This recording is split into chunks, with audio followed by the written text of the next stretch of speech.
Moje ime je Ida Gnilšek, sem kustorinja Čebelarskega muzeja, ki je kar nekaj desetletij že odprt in s to zadnjo postavitvijo, malo novejšo, želimo predstaviti slovensko čebelarstvo, predvsem zgodovino njegovo, tako tehniški del kot tisto, kar je likovnega, to so poslikane panjske končnice, seveda tudi biologijo čebel in kot en najbolj atraktivnih predmetov v našem muzeju so to pomladi in poleti žive čebele v opazovalnem panju, pa se seznanjamo seveda tudi s pomembnimi čebelarji, ki so ne samo slovensko, svetovno znani in priznani.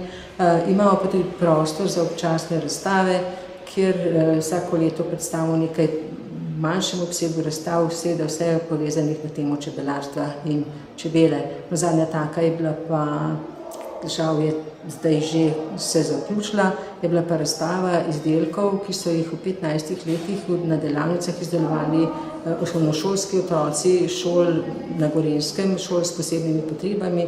To so bili imenitni izdelki panjskih končnic v različnih tehnikah.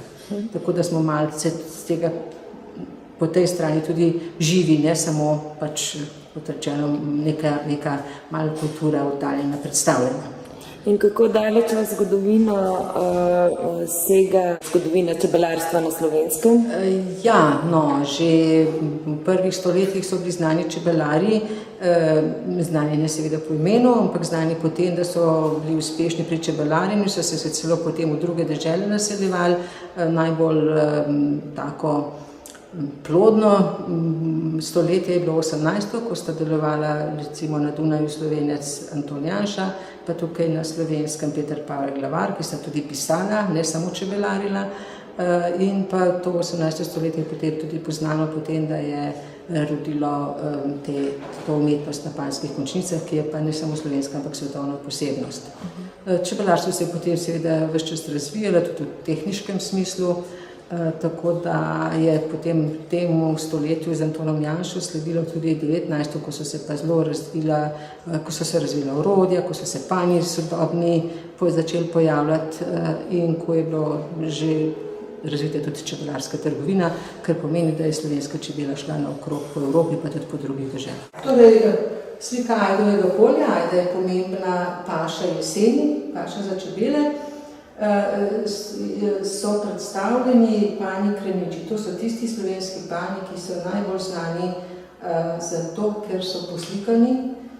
No, tukaj imamo kar nekaj motivov od svetnika Florijana, seveda zavetnika pred ognjem, do portreta Antona Janše, do najbolj znane končnice, ali pa ljudem zelo priljubljene, kako hudič rimski jezik prosi, ki je skoraj sinonim za končnice.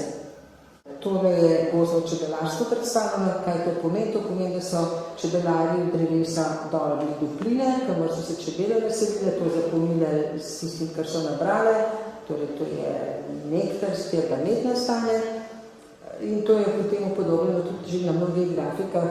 Najbolj se tudi pri nas tako čebelarje velja, pa ta način čebelarjenja predvsem, to je praksa tega, predvsem v severnih evropskih deželah pa daleč na vzhodu. Torej, ta Peter Pavel Glavar, ki je bil sicer duhovnik, bil pa tudi čebelar, kmetic in je pravzaprav začetnik, da tudi ideje za čebelarske šole na Slovenskem. Najbolj takih pomembnih, težko rečemo odkriti, je posebno orodje točilo, tam je zelo enostavno, to je kot lesen sodček, ki se vrti, vanj tako posodo vrtečo damo vsati z medom, vrtimo in zaradi vrtenja med izteka in se pač zbira v nastavljene posode. No, s tem način pridobivanja je bil pa posebnost iskalnica, to je pa ta največji predmet s tem vitlom, s katero so stiskali vsati z medom spravljeno v močno vrečo in prišli do medu, seveda veliko manj izkoristka je pa bilo. No, potem je tu ena zbirka panjev različnih sestav, najbolj tak znan in še danes največ uporabljan je pa panj, ki tam vidimo zadnjo stran, ki je odprta z vratci, zgornji in spodnji del sta pritličje recimo panja, če rečemo, je prostor, kjer živi matica, zalegajačica, skrbi za nadaljevanje družine, zgornji del je pa nekakšno skladišče, kjer čebele skladišče nektar pa cvetni prah. No, poleg lahko rečemo, da so to orodja, če tudi so to recimo čebele bivališča, je pa tudi v tej tehniški sobi zbrano čebelarsko orodje, ki je velikokrat delo čebelarjev samih. No, to so pa recimo naprave kovinska ali pa lesene za čiščenje panjev, žlice za pobiranje čebel ali čebeljih rojev, kadar se nam usedejo na drevo, potem različna nosila, s kakršnim so včasih v hribe nosili panje, da so tudi potem v gorskem, v višjih legah, v gorskem svetu čebele nabirale. No in tu upozorimo še na trgovino s čebelami, ki je s slovenskega področja v razne kraje bila prva in ena najbolj znanih in razširjenih. Trgovca sta bila pa najbolj znana dva. Tale prvi na steni na levi je Ambrožič iz Mojstrane, ki je po vsej Evropi prodajal panje z živimi čebelami, in tisti drugi v sredini je Srdar iz Bohinja, ki je pa prodajal matice, čiste rase naše čebele, kanadske sivke, po drugih kontinentih, tudi ne samo po Evropi.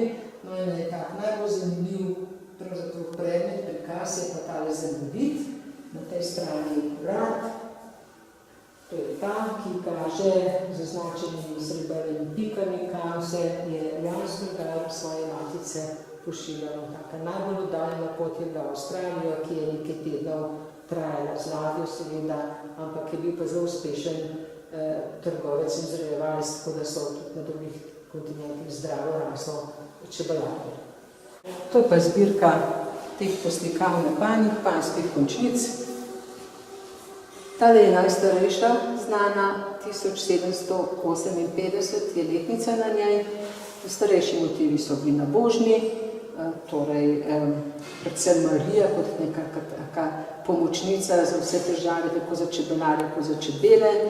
Veliko je bilo tudi svetnikov, no recimo zelo pogosto so upodabljali svetega Florjana, ki je tudi gasilski patron, ne patron gasilcev, ker je pač varuh pred ognjem. Taka tipika na končnicah so razni šopki rož, pa recimo svetlejša ozadja, da izstopa motiv. Te vodoravne odprtine so seveda vhod za čebele. Motivov je ogromno starejših nabožnih, zelo veliko takih zgodovinsko ali pa humoristično, tudi satirično vsebino. Zelo veliko je zgodovinskih tem, vzetih včasih tudi iz kakšnih ljudskih pripovedi ali pesmi. Potem je pri teh končnicah treba povedati, da so z naravnimi barvami slikane, zato so tudi te barve obstojne, da so jih slikali poklicni ljubiteljski slikarji, da ni edini vzrok, da čebela najde pot v svoj panj, ker danes končnic ni, pa to vendarle čebele znajo narediti, torej da se vračajo domov, ampak več razlogov. Torej premožnost čebelarjev, ker sta bila Met in Mojster draga in so si lahko privoščili slikarje, da so poslikali. Torej po slikah so si tudi zapomnili čebelarje, kaj se je s kakšnimi čebelami, s kakšno čebelo družino v panjih dogajalo.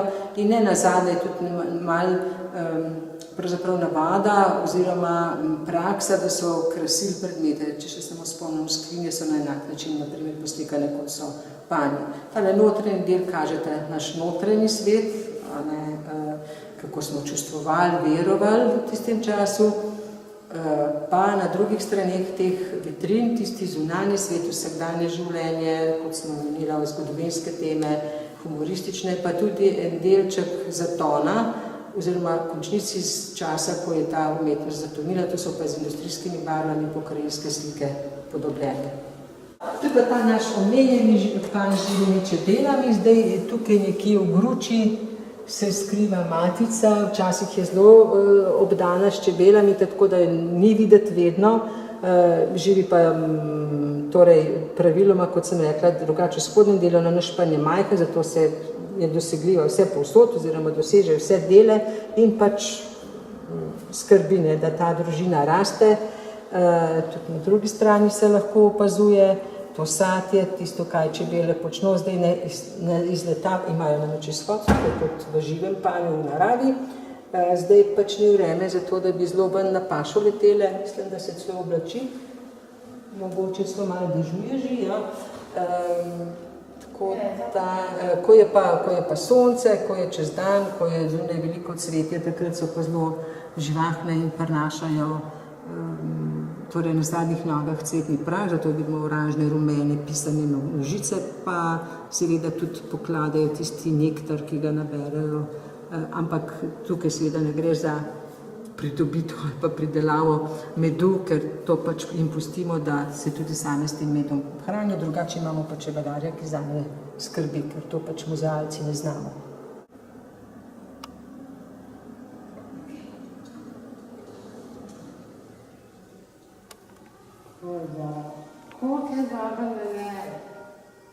Tukaj se nekaj sliši. To so oglašanja matic v panju, in sicer, ko se matica nova rodi, se z visokim glasom oglasi in pač naznanja, da je zdaj ona tista glavna. Če pa še ni rojena, oziroma tista, ki je še v vosku zapredena, se pa s takim nižjim glasom oglaša, ali pa tej živi že odgovarja, ne? No, in to je zelo zanimivo, tukaj so seveda zelo pojačani ti toni, ampak čebelarji pravijo, da znajo tudi to sami slišati, oziroma vedo, kdaj približno pride do rojene in so takrat pozorni na to, da roj lahko tudi ujamejo, preden odleti na kakšno oddaljeno drevo.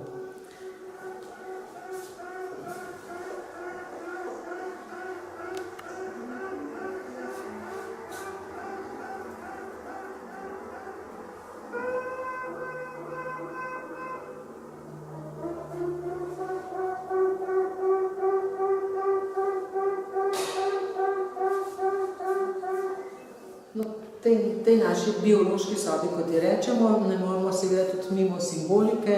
Čebela je simbol za vse tisto, kar je najboljše, najbolj znana seveda kot simbol pridnosti in seveda kot simbol varčevanja, zato jo imajo banke in so jo imeli nekoč in tudi danes za svoj znak. No, mi recimo tukaj predstavljamo neki stavb, ki so bile nekoč posojilnice ali pa banke, ena takih najlepših, ki je secesijska hiša v Radovljici, to je ta barvna slika, ki kaže koš in čebele kot tiste pridne, ki zbirajo in varčujejo. Recimo v Ljubljani na Miklošiči je znana neka nekdanja posojilnica, na vrhu strehe je tudi kip, ta medenka ima v rokah tako koš za čebele, kot čebelo, kot pač ljudem ali pa znak za pridnost. No, in imamo tudi kakšen novejši predmet, recimo polst našega prvega slovenskega denarja, slovenskega tolarja, na katerem je upodobljena čebela. Potem imamo pa tudi grb naše ustanove, znanstvena in literarna je bila Akademija delovnih v Ljubljani. Na tem grbu je pa upodobljen del Ljubljane, Ljubljanski grad, pa košč, torej čebelje bivališče in čebele, ker namešči ustanovni člani, tisti najvažnejši te akademije, so pač po zgledi čebel zbirali, pisali, ustvarjali, tudi ne samo zase, ampak tudi za druge, tako kot pač tudi čebele počno. No in še na tisto opozarjamo, seznanimo najprej obiskovalce, potem pa tudi opozarjamo, to so pa recimo čebelje, najbolj tipične čebelje paše, čebeli sovražniki, od kakšnih bolezni do seveda človeka, ki je trenutno najhujši sovražnik s temi svojimi posegi v kmetijstvu, ki so včasih pač prehudi, premočni za to, da bi ne škodovali čebelam, recimo, če se spomnim samo na škropljenje sadnega drevja v neprimernem času, na uporabo raznih kemijskih sredstev, ki so za čebele škodljivi. No, potem pa opozarjamo tudi na zglede v moderni tehniki, zglede iz čebeljega življenja. To so pa slike, no to je naša malo novejša pridobitev, to so pa slike, ki kažejo, kako recimo čebelje oko uporabljajo v robotiki, pač sistem gledanja, potem kako je čebelje želo zgled za harpune, za razno temu primerno orodje, ker čebelje želo ima pač ta sistem, kot ga imajo orodja, svedri in podobno, kažemo, kako je vsake zelo naštudirano, zgrajeno, da je sprejme veliko gradiva, recimo medu, cvetnega prahu, pa je lahko pa kompaktno, zato je tudi v letalih ta sistem uporabljen ali pa v embalaži, pa recimo zelo racionalno s prostorom čebele delajo, zato je bil en tak zgled za recimo en blok, ki je zgrajen tako podobno, kot je čebelje sadje. No in kot najbolj zanimivo prikazujemo čebeljo govorico, to so pa ta sicer majhne sličice, Nobelovo nagrado je odkrito prejeto, pa gre za to, da čebela, ki najde vir paše, pride v panj to povedati, z navadnim plesom v krogu pove, da lahko blizu letijo, pa bodo nabirale, če pa pri tem še z zadkom tresejo, pa pomeni, da je to bolj daleč od panja, glede na to, kam so z glavo obrnjene, tudi povedo drugim v panju, smer, kam se naj letijo, zato da bodo lahko nekaj pridelka prinesle v panj. Zelo veliko rumenih cvetov pokažemo, ker je pač rumena barva tisto, ki jo čebele najbolje vidijo. No in potem so tukaj s temi slikami je razloženo še nekaj, kar je manj znano, to je pa pojem tako imenovanega gozdnega oziroma smrekovega hojevega medu. Način pridobitve tega medu je malo nenavaden, recimo kapari uši srkajo sladko tekočino, jo prebavljeno izločijo, po tej izločki pride čebele, prinese to v panj in to iz tega nastane zelo temen, zelo kvaliteten med. Za slovenskem je to zelo znan, zelo kvaliteten, poleg cvetličnega mogoče najboljši. No, zaključimo pa s prostorom, kjer predstavljamo čebelnjak,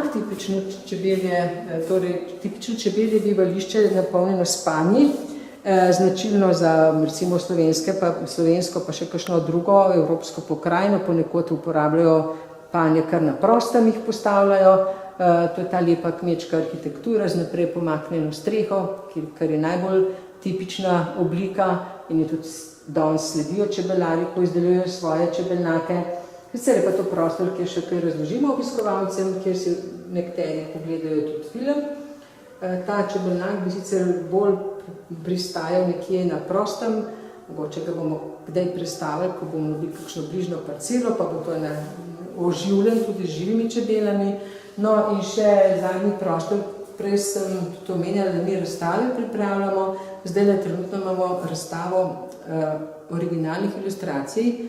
Izdelal jih je Marjan Manček, znani otroški ilustrator, in govori o življenju in delu čebelice, slovenske čebele, in je medka, da ne bo povsod Maja, ki ni naša, mi vendarle skrbimo za slovensko kulturo, za slovensko dediščino in prav je tako in pravzaprav bi se tega mogli kar večkrat zavedati. No in ta knjiga, te ilustracije imamo tudi v knjigi, tudi angleško prevedeni, pač na tak otroku enostaven način predstavlja življenje in delo čebele.